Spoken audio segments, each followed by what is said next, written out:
الحمدللہ رب العالمین والصلاة والسلام علی سید الانبیاء والمرسلین اما بعد فاعوذ باللہ من الشیطان الرجیم بسم اللہ الرحمن الرحیم۔ الحمدللہ الہادی پروگرام میں جنت کے موضوع پر کلام چل رہا تھا، اور آپ جانتے ہیں کہ ہمارا فارمیٹ یہی ہے کہ ہم کسی ایک قرآنی موضوع کا انتخاب کرنے کے بعد اس سے متعلقہ آیات ترجمہ اور تفسیر کے ساتھ بیان کرتے ہیں، اور اگر متعلقہ احادیث بھی ہوتی ہیں تو ان کا ذکر بھی کرتے ہیں۔ ارادہ یہی ہے کہ جنت کے بارے میں جو اللہ تبارک و تعالی نے مختلف پہلوؤں سے قرآن عظیم میں کلام فرمایا، مثال کے طور پہ کہیں تو جنت کی صفات بیان فرمائی، کہیں اس کی لمبائی چوڑائی کا تذکرہ ہے، کہیں ان اعمال کا بیان ہے جو جنت میں لے جانے کا سبب بنتے ہیں، اور کہیں جنت کی راہ میں رکاوٹ بن جانے والی چیزوں کا تذکرہ ہے، تو ان تمام چیزوں کو آپ کی خدمت میں ذکر کیا جائے۔ اور اصل مقصود قرآن پاک سے تعلق کو مضبوط کرنا، اپنے اندر کچھ فکری تبدیلیاں پیدا کرنا، عملی تبدیلیاں پیدا کرنا، تاکہ ہم اللہ تعالیٰ کی بارگاہ میں مقبول ہو سکیں، زیادہ اس کا قرب حاصل کر سکیں، اور آخرت میں ہمیں اس کے بدلے میں بڑے بڑے انعامات حاصل ہو سکیں۔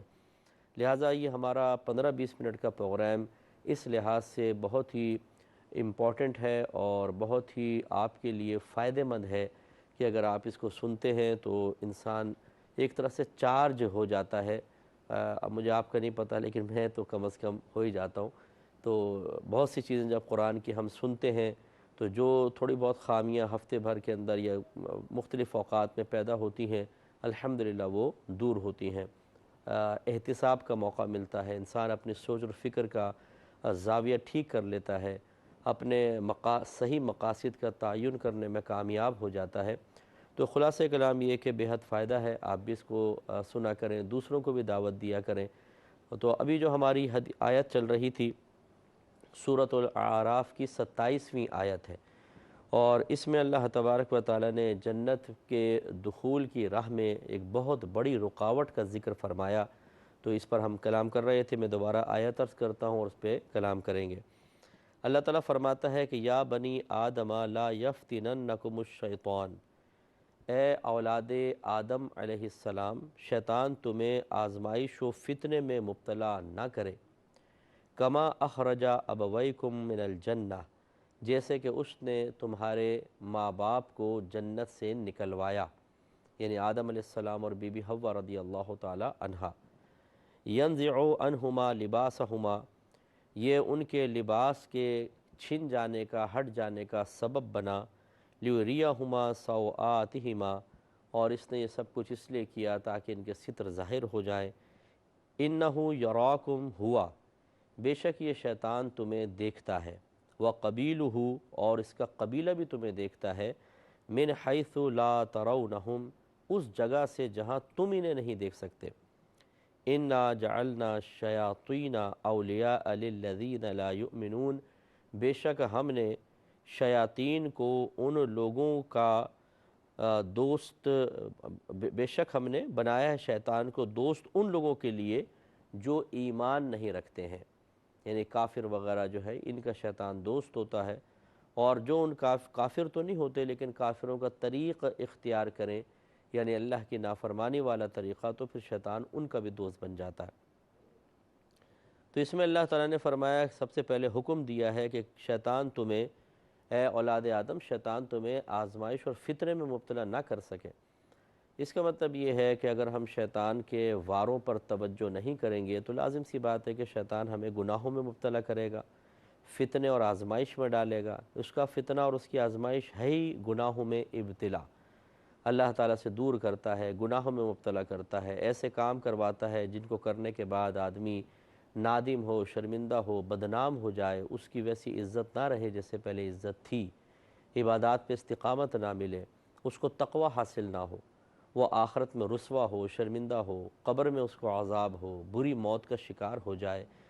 تو خلاصہ کلام یہ ہے کہ شیطان کے مختلف لوگوں پر مختلف طریقے کے وار ہوتے ہیں۔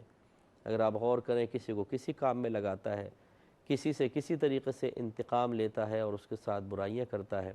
تو اللہ تبارک و تعالیٰ نے ہمیں حکم فرما دیا کہ شیطان تمہیں فتنے میں مبتلا نہ کرے۔ اس کا مطلب یہ ہوا کہ شیطان کی طرف سے فتنے میں مبتلا کیے جانے والے جو اس کے وار ہیں ان پہ توجہ کرنی چاہیے، کس انداز سے یہ وار کرتا ہے اور ان واروں کو روکنے اور انہیں اپنے سے دور کرنے کا کیا طریقہ ہے۔ یہ ہونا یہ چاہیے کہ ہر مسلمان اس کی باقاعدہ تربیت حاصل کرے اور اتنا وہ پرفیکٹ ہو جائے اس چیز میں کہ تربیت اور پھر اس کا پریکٹیکل کر کے کہ اپنے گھر والوں کو شیطان کی قید سے بچائے۔ لیکن ہمارے ہاں اکثر ایسا نہیں ہوتا ہے، ہم شیطان کو کوئی اتنا بڑا اپنا دشمن تصور نہیں کرتے ہیں، جن طریقوں سے وہ ہمیں تباہ کر رہا ہے ان طریقوں کو اتنا مہلک نہیں سمجھتے ہیں۔ پھر اپنے بیوی بچوں کے سلسلے میں گھر کا سرپرست اپنی ذمہ داری محسوس نہیں کر رہا ہوتا، وہ ان کو چلنے دیتا ہے، نفس کے ہاتھوں شیطان کے ہاتھوں بھٹکنے دیتا ہے، اور اس طریقے سے اپنی ذمہ داری پوری نہ کرنے کی بنا پر یا جان چھڑانے کی بنا پر، ذمہ داری سے جان چھڑانا، کون نیکی کو حکم کرے، کون برائی سے روکے، کون شیطان کے واروں کو سمجھائے چھوڑو، لائف گزارو بس سیدھی سیدھی۔ تو اس طریقے سے وہ اپنے گھر والوں کو بروز قیامت احتساب کے لیے تیار کر رہا ہوتا ہے، اور اس سے بڑی دوستی نما دشمنی اور کیا ہوگی کہ انسان بظاہر دوست اپنے آپ کو ظاہر کرتا ہے، محبت کرنے والا ظاہر کرتا ہے، لیکن اس کا رویہ اپنے گھر والوں کے ساتھ ایسا ہوتا ہے جیسے ایک دشمن کے بچے کے ساتھ ہوتا ہے، جیسے ایک سوکن اپنی سوکن کے بچے کے ساتھ رویہ رکھتی ہے کہ وہ اس کے ساتھ یعنی ستیلی اگر اولاد ہو تو اچھا سلوک نہیں کرتی ہے، اور اگر وہ ترقی کر رہا ہو تو اس کو ترقی سے روکا جاتا ہے۔ ایسے بعض اوقات ہم کام کر رہے ہوتے ہیں اور نادانستہ طور پہ۔ یقیناً کوئی بھی والدین اپنے اولاد کے دشمن نہیں ہوتے ہیں، لیکن بعض اوقات ہم نہ چاہتے ہوئے بھی اور کم علمی کی بنا پر دشمنی کا ارتکاب کر بیٹھتے ہیں۔ تو بہرحال شیطان کا طریقہ واردات دعوت ہے، یہ ہمارے دل میں دعوت دیتا ہے، ڈالتا ہے۔ ایسا نہیں ہے کہ ہمارے ہاتھ باندھ دیتا ہے، پیر باندھ دیتا ہے۔ اگر اللہ نے اس کو یہ طاقت دی ہوتی تو کوئی ایک آدمی بھی مسجد تک نہ پہنچ پاتا، کسی نیکی کے کام کی طرف نہ جا پاتا، کیونکہ اللہ تعالیٰ نے کم از کم اس کو ہماری نیتوں اور ارادوں پر اطلاع دے دی ہے۔ یہ مطلع ہو جاتا ہے کہ ہم کیا سوچ رہے ہیں، کیا ارادہ کر رہے ہیں، ہم کیا کرنے والے ہیں۔ یہی وجہ ہے کہ جیسے ہم کوئی اچھا ارادہ کرتے ہیں فوراً وسوسے آنا شروع ہو جاتے ہیں، لیکن اللہ نے اس کو ظاہری تصرف نہیں دیا ہے، تو یہ اللہ کا بہت ہی بڑا کرم ہے، ورنہ تو یہ ہمیں تباہ کر دیتا۔ اب ہوتا یہ ہے کہ یہ دل میں کسی چیز کا خیال ڈالتا ہے برائی کا، اور اس کا ایک دوست اندر بیٹھا ہوا ہے، اس کا چھوٹا بھائی، بلکہ میں اس کو بڑا بھائی کہتا ہوں بعض اوقات، نفس۔ کیونکہ بڑا بھائی اس لیے کہتا ہوں کہ شیطان کا ایمان تباہ کرنے میں نفس کا دخل تھا۔ جب اس نے آدم علیہ السلام کو سجدہ کرنے سے انکار کر کے جنت سے محرومی حاصل کی اور ہمیشہ ہمیشہ کے لیے جہنم کا مستحق بنا، تو کوئی دوسرا شیطان تو نہیں تھا جو اس کو بہکاتا۔ اس وقت تو اس کا نفس تھا جس نے اس کو تکبر میں مبتلا کر کے اور آخرت اس کی تباہ کر دی۔ تو لہٰذا یہ دعوت دیتا ہے، پھر اندر سے نفس اس دعوت کو قبول کرنے کے لیے ترغیبیں دیتا ہے، اور ہم ان دونوں کے جال میں پھنس جاتے ہیں اور ان کی اطاعت کرتے ہیں۔ تو لہٰذا بس کمال انسان کا یہ ہے کہ جب دعوت شیطان آئے اس دعوت کو رد کرنا۔ یہ بہت بڑا جہاد ہے، اتنا بڑا جہاد کہ میں کہتا ہوں کہ کافر سے لڑنا آسان ہے، اپنے باطن سے لڑنا، ان دعوتوں کو دور کرنا مشکل کام ہے، بہت ہی بڑا جہاد۔ اس لیے میرے آقا صلی اللہ علیہ وسلم نے صحابہ کرام سے کبھی کبھی فرمایا کرتے تھے کہ جب وہ غزوات سے واپس آتے تو سرکار فرماتے کہ تم چھوٹے جہاد سے بڑے جہاد کی طرف آ گئے ہو۔ جب پوچھا جاتا کہ یا رسول اللہ صلی اللہ علیہ وسلم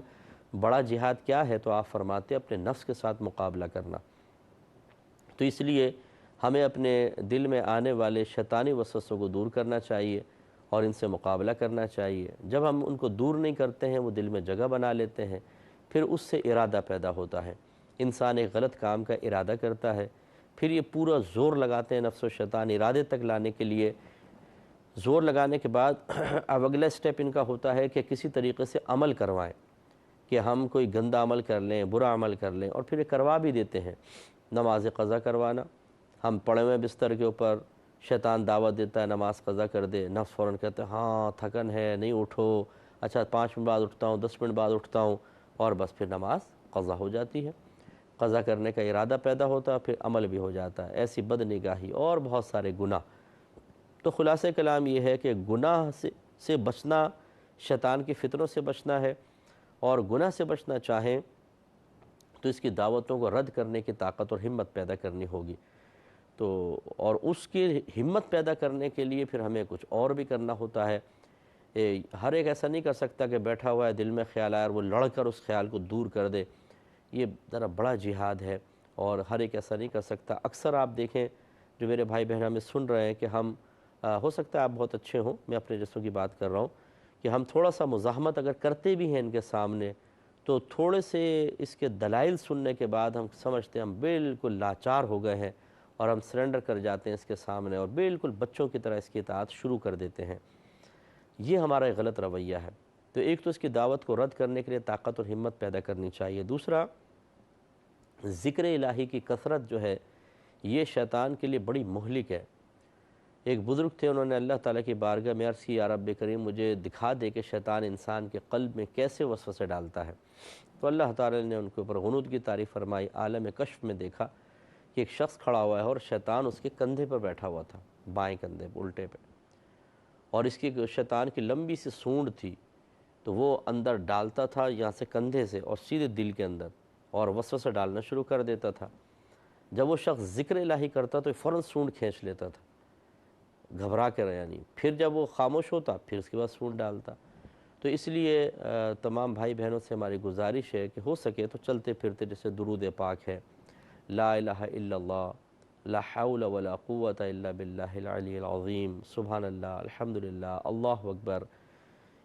کچھ نہ کچھ پڑھتے رہیں۔ اس کا فائدہ یہ ہوگا کہ ایک حدیث میں ہے، سرکار فرماتے ہیں کہ ذکر اللہ شیطان کے لیے بالکل ایسا تکلیف دہ ہے جیسے انسان کے لیے خارش ہوتی ہے۔ کتنی یعنی کہ الرجی وغیرہ ہو جاتی ہے تو کتنی سخت کھجلی ہوتی ہے، بعض اوقات تو بعض لوگ اپنی کھال تک چھیل لیتے ہیں، اتنا اس کو تکلیف ہو رہی ہوتی ہے۔ تو اسی طریقے سے شیطان ذکر الہی سے بہت زیادہ تکلیف محسوس کرتا ہے۔ اس کے بعد پھر اچھی صحبت ہے، اچھے لوگوں کے ساتھ رہنے کی کوشش کرنی چاہیے۔ جتنا ہم زیادہ پاکیزہ لوگوں کے پاس بیٹھیں گے، ایک تو ان کے چہرے دیکھ کر گناہ یاد نہیں آئے گا، ہم ایسوں کے پاس بیٹھتے ہیں ان کو چہرہ دیکھتے ہیں تو گناہ یاد آ جاتا ہے۔ دوسرا، ان کی اچھی باتیں ذہن کے اندر محفوظ ہو جاتی ہیں۔ ایک تو باتیں اچھی چل رہی ہوتی ہیں، اس محفل میں کوئی گناہ نہیں ہو رہا ہوتا تو ہم گناہ سے بچتے رہتے ہیں جتنی دیر تک ہے۔ پھر جو باتیں ہیں وہ بالکل پاکیزہ، پھر وہ باتیں ذہن میں بیٹھ جاتی ہیں۔ جب ہم چلے جاتے ہیں اس محفل و مجلس سے اور اکیلے ہوتے ہیں، اگر وسوسہ آنے بھی لگے تو وہ باتیں چونکہ ذہن میں گردش کر رہی ہوتی ہیں تو الحمدللہ اس کی برکت سے یہ وساوس دور ہو جاتے ہیں اور ہم بہت ہی آسانی کے ساتھ اللہ تبارک و تعالیٰ کی رضا حاصل کرتے ہوئے شیطان سے مقابلے میں قوی ہو جاتے ہیں۔ تو ایک دعوت کو رد کرنے کے لیے طاقت و ہمت پیدا کرنا، دوسرا ذکر الہی، تیسرا اچھی صحبت، اور چوتھا پھر قرآن پاک کی تلاوت، کیونکہ جب ہم ترجمہ تفسیر کے ساتھ قرآن پڑھتے ہیں تو اس کے مضامین ہمارے اندر روحانی طاقت اور قوت پیدا کرتے ہیں، اور اس روحانی طاقت کی وجہ سے شیطان ہم سے پیچھے ہٹ جاتا ہے، دور ہوتا چلا جاتا ہے۔ تو یہ کچھ ہمیں کام کرنے ہوں گے، اگر ہم نہیں کرتے ہیں تو پھر رات دن جو گناہوں کا سلسلہ جاری ہے اس کی بڑی وجہ شیطان ہی ہے، اور یہ ایسا نہیں چھوڑے گا۔ دیکھیں نا اب اللہ تعالیٰ نے کیسے ارشاد فرمایا کہ یہ اسی طرح تمہیں فتنے میں مبتلا کرے گا جیسے کہ اس نے تمہارے والدین کو جنت سے نکلوا دیا تھا۔ مشہور واقعہ ہے، مختصراً عرض کرتا ہوں کہ آدم علیہ السلام کو اللہ نے جنت میں رکھا، بی بی حوا کو آپ کی پسلی سے پیدا فرمایا، انہیں بھی ساتھ رکھا، لباس جنتی لباس عطا فرمایا، اور جنت میں اجازت دی کہ جہاں مرضی جاؤ، کھاؤ پیو، کوئی روک ٹوک نہیں ہوگی، لیکن گندم نہ کھانا۔ کہتے ہیں کہ گندم کا تھا، بعضوں نے کہا انار کی بیل تھی، انار کھانے سے انگور کھانے سے منع کیا تھا، لیکن بہرحال گیہوں کا زیادہ معروف ہے کہ اس کو نہ کھانا۔ اب یہ شیطان جو تھا اس کو اللہ نے بہرحال آزمائش میں مبتلا کرنا تھا، ایک امتحان تھا، تو یہ شیطان پہلے بی بی حوا